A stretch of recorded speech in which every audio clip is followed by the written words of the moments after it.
दरम्यान एकनाथ शिंदे यांच्या सर्व बैठका आजच्या रद्द करण्यात आलेल्या आहेत। आज आमदारांची बैठक बोलावण्यात आलेली होती, मात्र डॉक्टरांनी आरामाचा सल्ला दिल्याने शिंदेंच्या शिवसेनेच्या सर्व बैठका रद्द करण्यात आलेल्या आहेत। आज काळजीवाहू मुख्यमंत्री एकनाथ शिंदे हे दिल्लीमध्ये जाणार असल्याची माहिती देखील समोर आलेली होती, मात्र त्यानंतर शिंदे दिल्लीला जाणार नाहीत अशा प्रकारची माहिती आलेली आहे।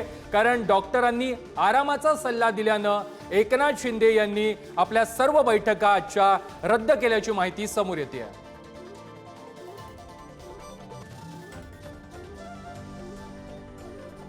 आताच्या क्षणाची सर्वात महत्त्वाची बातमी आहे, एकनाथ शिंदे यांनी आजच्या आपल्या सर्व बैठका रद्द केलेल्या आहेत। डॉक्टरांनी आरामाचा सल्ला दिलेला आहे आणि त्यामुळे आजच्या सर्व बैठका रद्द केल्याची माहिती मिळते आहे। या संदर्भात अधिक माहिती देत आहेत आमचे प्रतिनिधी पंकज दळवी।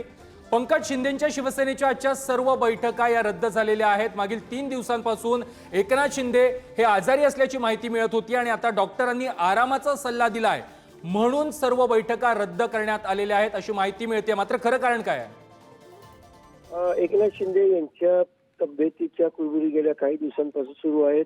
त्यांनी काल दरेगावात जे पत्रकार परिषद दिली त्यात सुद्धा त्यांचा आवाज हा ठीक येत नाहीये, तब्येत बरी नसल्याचं स्पष्ट होत आहे आणि म्हणून एकनाथ शिंदे यांनी आजच्या सगळ्या सभा जे कार्यक्रम जे आहेत, बैठका ज्या आहेत त्या रद्द केलेल्या आहेत। दिवसभर त्यांच्या ठाण्याच्या शुभदीप जो बंगला आहे त्या बंगल्यावरतीच ते राहणार आहेत। डॉक्टरांनी त्यांना आराम करण्याचे सल्ला दिल्यामुळे हा निर्णय घेण्यात आलेला आहे।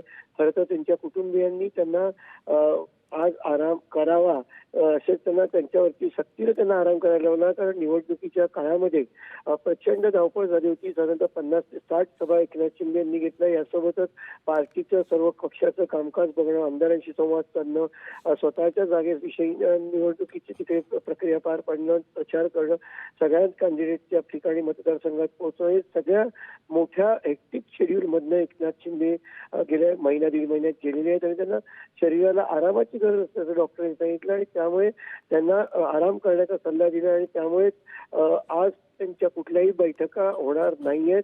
ते त्यांच्या ठाण्याच्या निवासस्थानी आज आराम करणार आहेत दिवसभर अशी माहिती मिळते। नक्कीच पंकज, धन्यवाद तुम्ही दिलेल्या या माहिती संदर्भात।